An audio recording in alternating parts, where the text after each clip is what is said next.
Hello everyone, welcome to my YouTube channel. तो आज हम पैथोमा के चैप्टर नंबर 7 का एक और टॉपिक स्टार्ट कर रहे हैं जिसका नाम है आर्टीरियोस्क्लेरोसिस। तो आर्टीरियोस्क्लेरोसिस क्या है, हमारे पास बेसिक प्रिंसिपल्स पढ़ते हैं। Literally hard arteries due to thickening of the blood vessel wall. तो आर्टीरियोस्क्लेरोसिस क्या है, हार्ड आर्टरीज हो जाती हैं। हार्ड क्यों होती हैं? क्योंकि हमारे पास जो ब्लड वेसल वॉल है उसकी थिकनिंग हो जाती है, इसलिए वो हार्ड हो जाती हैं। 3 pathologic patterns: atherosclerosis, arteriosclerosis and monkey bug medial calcific sclerosis. 3 patterns इसमें होते हैं हमारे पास। एक एथेरोस्क्लेरोसिस है, दूसरी आर्टीरियोस्क्लेरोसिस है, तीसरी monkey bug medial calcific sclerosis है।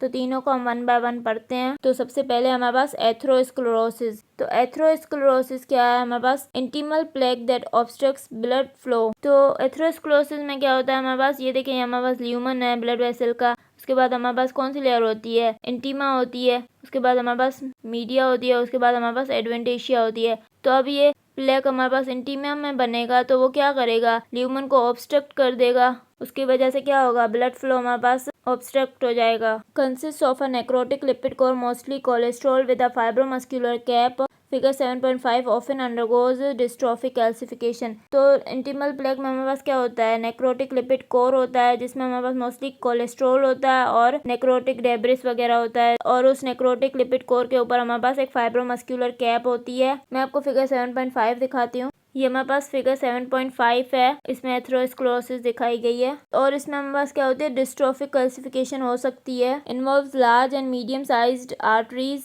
Abdominal aorta, coronary artery, popliteal artery and internal carotid artery are commonly affected। तो एथेरोस्क्लेरोसिस हमारे पास लार्ज और मीडियम साइज आर्टरीज में होती है, जिसमें हमारे पास एब्डोमिनल एओर्टा में होती है ज़्यादा, फिर उसके बाद कोरोनरी आर्टरी में, फिर पोप्लिटियल आर्टरी में, फिर इंटरनल कैरोटिड आर्टरी में। तो ये हमारे पास कॉमनली अफेक्टेड होती हैं सारी arteries. Risk factors for atherosclerosis are divided into modifiable and non modifiable. तो रिस्क फैक्टर्स जो हैं वो एथेरोस्क्लेरोसिस के जो हैं वो हमारे पास डिवाइडेड है मॉडिफाइबल और नॉन मॉडिफाइबल में। मॉडिफाइबल रिस्क फैक्टर्स वो होते हैं जिनको हम सही कर सकते हैं, करेक्ट कर सकते हैं, मॉडिफाई कर सकते हैं। Modifiable risk factors include hypertension, hypercholesterolemia, LDL increases risk, HDL decreases risk, smoking and diabetes. तो मॉडिफाइबल रिस्क फैक्टर्स में हमारे पास हाइपरटेंशन है। अगर हम हाइपरटेंशन को ट्रीट कर लें तो फिर क्या होगा, एथेरोस्क्लेरोसिस नहीं होगी। अगर हम हाइपरकोलेस्टेरोनिमिया को सही कर दें, मतलब जो हमारे पास एलडीएल का लेवल है वो कम हो जाए और एचडीएल का लेवल जो है वो ज़्यादा हो जाए, तो फिर हमारे पास क्या होगा, रिस्क कम हो जाएगा एथेरोस्क्लेरोसिस का। अगर स्मोकिंग को छोड़ दें तो फिर क्या होगा, एथेरोस्क्लेरोसिस नहीं होगी। और अगर डायबिटीज़ को ट्रीट कर लें तो फिर एथेरोस्क्लेरोसिस नहीं होगी। तो ये सारे रिस्क फैक्टर्स हम मॉडिफाई कर सकते हैं। अब हमारे पास नॉन मॉडिफाइबल रिस्क फैक्टर्स हैं, इनको हम मॉडिफाई नहीं कर सकते। Include age, number and severity of lesions increase with age, gender, increase risk in males and post menopausal female, estrogen is protective and genetics multifactorial but family history is highly predictive of risk. मतलब इसमें as आ जाती है, मतलब number और severity of lesions increase होते हैं with age. Gender है risk factor हमारे पास, मतलब जो मेल्स होते हैं उनमें इंक्रीज रिस्क होता है, मेल्स में ये ज़्यादा होती है, और पोस्ट मेनोपॉजल फीमेल्स में ये ज़्यादा होती है क्योंकि एस्ट्रोजन प्रोटेक्टिव होता है। मेनोपॉज से पहले जो फीमेल्स होती है ना, उनमें ये नहीं होती क्योंकि उनमें एस्ट्रोजन होता है। और जेनेटिक्स मतलब ये मल्टीफैक्टोरल है, फैमिली हिस्ट्री अगर किसी की है तो फिर उसको हो सकती है, वो ज़्यादा रिस्क पे होते हैं। अब हमारे पास पैथोजेनेसिस क्या है एथेरोस्क्लेरोसिस की, damage to endothelium allows lipids to leak into the intima. तो जब हमारे पास क्या होगा कि ब्लड वेसल के एंडोथेलियम को डैमेज होगा ना, तो उसकी वजह से क्या होगा कि जो लिपिड्स होंगे ना वो लीक करके एंटीमा में आ जाएंगे। Lipids are oxidized and then consumed by macrophages via scavenger receptors resulting in foam cells। फिर जो लिपिड्स है ना वो ऑक्सीडाइज हो जाएंगे और फिर मैक्रोफेजेस जो है ना वो उनको कंज्यूम कर लेंगे लिपिड्स को via scavenger receptors। और फिर वो जो जब कंज्यूम कर लेंगे ना मैक्रोफेजेस लिपिड्स को, तो फिर वो क्या बन जाएंगे, फोम सेल्स बन जाएंगे। फिर क्या होगा, inflammation and healing leads to deposition of extracellular matrix and proliferation of smooth muscle. फिर क्या होगा कि हमारे पास जो फोम सेल्स बन गए हैं ना, वहाँ पे क्या हो जाएगा, डिपोजिशन हो जाएगी एक्स्ट्रासेल्युलर मैट्रिक्स की और प्रोलिफरेशन होगी स्मूथ मसल्स की। मतलब मीडिया से जो है वो स्मूथ मसल्स आएंगे और उसके ऊपर डिपॉजिट हो जाएंगे। तो ये जो डिपोजिशन हो रही है एक्स्ट्रा सेलुलर मैट्रिक्स की और स्मूथ मसल्स की प्रोलिफरेशन हो रही है, हमारे पास इन्फ्लेमेशन और हीलिंग की वजह से हो रही हैं। तो फिर हमारे पास एक एथेरोस्क्लेरोटिक प्लेग बन जाएगा।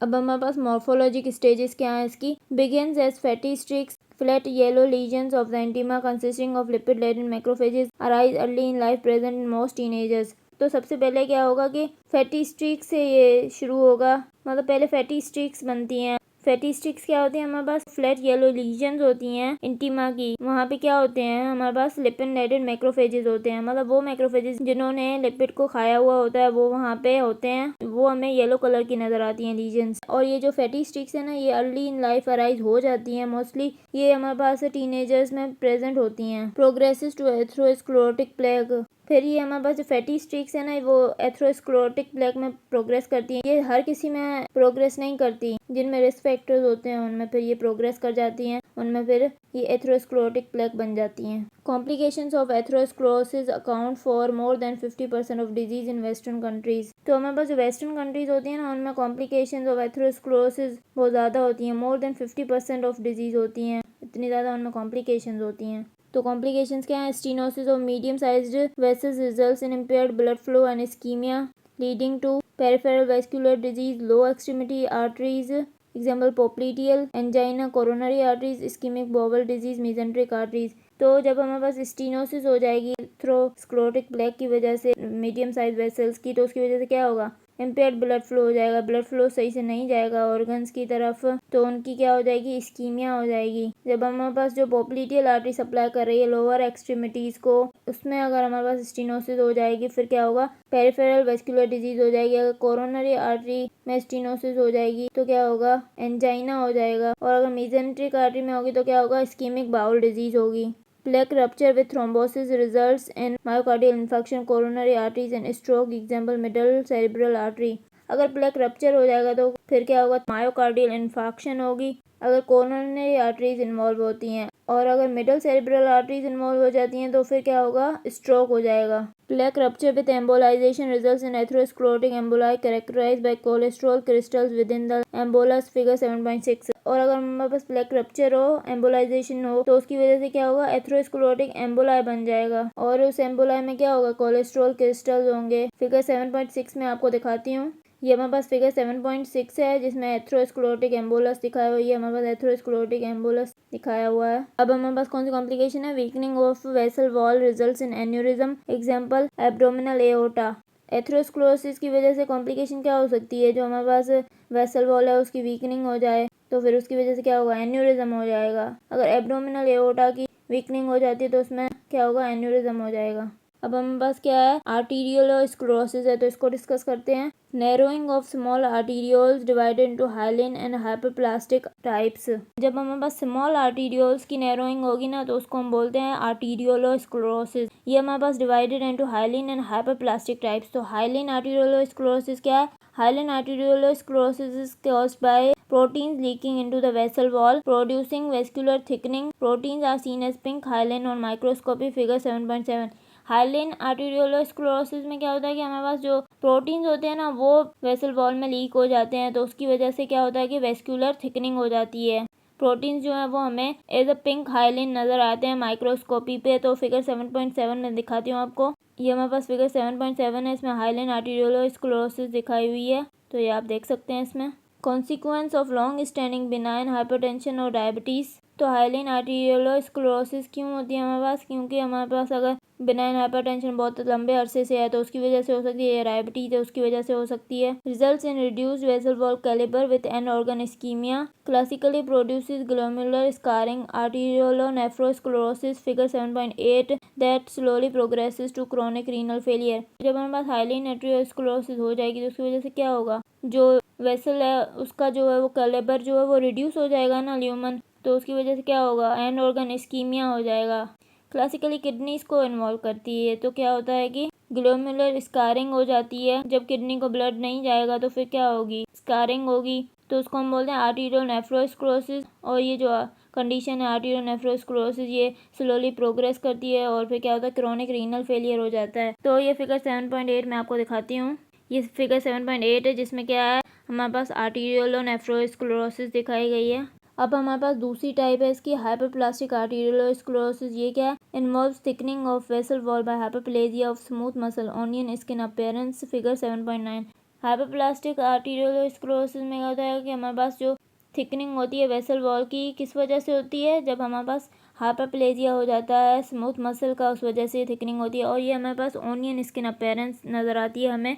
फिगर 7.9 दिखाती हूँ मैं आपको। ये हमारे पास हाइपरप्लास्टिक आर्टीरियोलोस्क्लेरोसिस है। इसमें आप देख सकते हैं ये ओनियन स्किन अपीयरेंस नज़र आ रही है।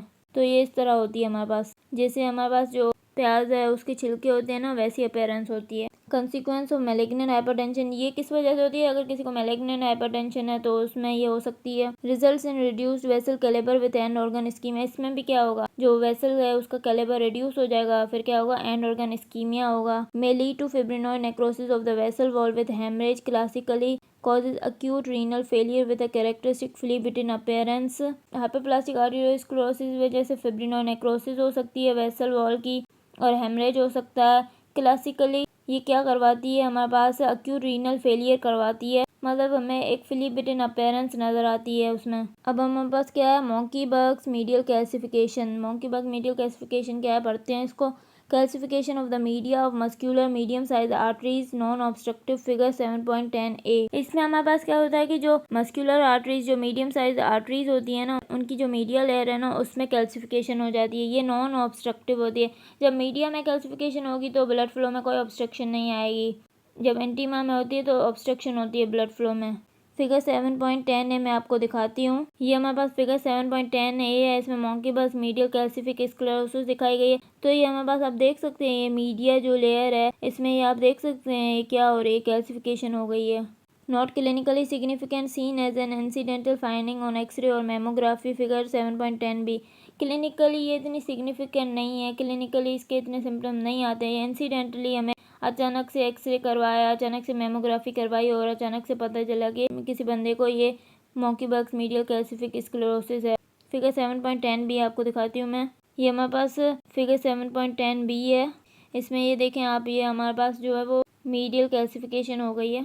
तो ये हमारे पास क्या है, डायग्राम है कि एथेरोस्क्लेरोसिस किस तरह प्रोग्रेस कर रही है। तो पहले हमारे पास क्या होती है, इनिशियल लीजन होती है। इसमें क्या होता है, हमारे पास नॉर्मल हिस्टोलॉजी होती है, मैक्रोफेज की इन्फिल्ट्रेशन होती है, सिर्फ मैक्रोफेजेस होते हैं। फिर क्या होती है, हमारे पास फैटी स्ट्रिक्स बनती हैं। फैटी स्ट्रिक्स हमारे पास क्या होती हैं, इंट्रासेल्युलर लिपिड की एक्युमुलेशन होती है। यहाँ पे ये देखो येलो कलर की फैटी स्ट्रिक्स नज़र आ रही हैं। फैटी स्ट्रिक्स फिर आगे फर्दर प्रोग्रेस करती हैं और फाइब्रस प्लेक बनाती हैं। मतलब ये हर किसी में नहीं होता, ये फैटी स्ट्रिक्स नॉर्मली हर किसी में फाइब्रस प्लेक नहीं बनाती। जिसमें रिस्क फैक्टर्स होते हैं उनमें ही एथेरोस्क्लेरोसिस होती है। अब ये फैटी स्ट्रिक्स से क्या होगा, इंटरमीडिएट लीजन बनेगी। क्या होगा, इंट्रासेल्युलर एंड एक्स्ट्रासेल्युलर लिपिड की एक्युमुलेशन होगी। यहाँ पे फिर क्या होगा, लिपिड आके एक्युमुलेट होगा, मतलब फोम सेल्स बन गए हैं। पहले क्या था हमारे पास, यहाँ पे सिर्फ मैक्रोफेजेस थे, फिर यहाँ पे क्या था हमारे पास, लिपिड की एक्युमुलेशन हुई। अब ये जो है वो हमारे पास जब मैक्रोफेजेस ने लिपिड्स को खाया तो वो क्या बन गया, हमारे पास फोम सेल्स बन गए। इसके बाद हमारे पास क्या बनेगा, एथ्रोमा बनेगा। एक्स्ट्रासेल्युलर लिपिड कोर डेवलपमेंट, जो एक्स्ट्रासेल्युलर लिपिड कोर जो नेक्रोटिक लिपिड कोर है उसकी डेवलपमेंट हो गई है यहाँ पे। उसके बाद हमारे पास क्या बनेगा, फाइब्रस प्लेक बनेगा।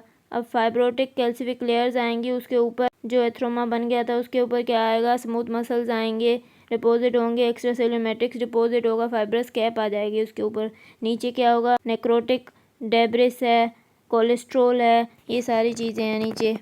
और आगे क्या होगा, अगर फर्दर ये प्लेक रप्चर कर जाएगा, कॉम्प्लिकेटेड लीजन हो जाएगी, प्लेक रप्चर होगा, थ्रोम्बोसिस हो सकती है, ब्लॉकेज हो सकती है ब्लड फ्लो को। अगर ये सारी चीज़ हमारे पास कोरोनरी आर्टरी में हो रही हैं तो ये मायोकार्डियल इन्फेक्शन हो सकती है। आई होप कि आपको अच्छे से समझ में आ गया होगा इससे। तो ये हमारे पास आर्टीरियोलोस्क्लेरोसिस की डायग्राम में हमारे पास दो टाइप्स थी ना आर्टीरियोस्क्लेरोसिस की, हाइलाइन आर्टीरियोलोस्क्लेरोसिस और हाइपरप्लास्टिक आर्टीरियोलोस्क्लेरोसिस। तो ये हमारे पास नॉर्मल ब्लड वेसल वॉल है। अब हाइलाइन आर्टीरियोस्क्लेरोसिस में हमने क्या पढ़ा था कि प्रोटीन्स डिपॉजिट हो जाते हैं, उसकी वजह से ल्यूमन नैरो हो जाता है। तो ये देखें यहाँ पे ये प्रोटीन डिपॉजिट हो गए हैं इंटिमा में, तो ल्यूमन नैरो हो गया है। और जो ये हमें एज अ हाइलाइन पिंक नज़र आता है। और हाइपरप्लास्टिक आर्टीरियोस्क्लेरोसिस में ये देख सकते हैं स्मूथ मसल्स जो हैं उनकी प्रोलिफरेशन हो गई है, उसकी वजह से जो ल्यूमन है वो नैरो हो गया है। आई होप कि आपको डायग्राम से समझ में आ गया होगा। तो ये हमने आर्टीरियोस्क्लेरोसिस को पढ़ लिया। अगर आपको मेरा लेक्चर पसंद आया तो प्लीज़ मेरे चैनल को सब्सक्राइब करें, लाइक करें और बेल आइकन को प्रेस करें। Thank you.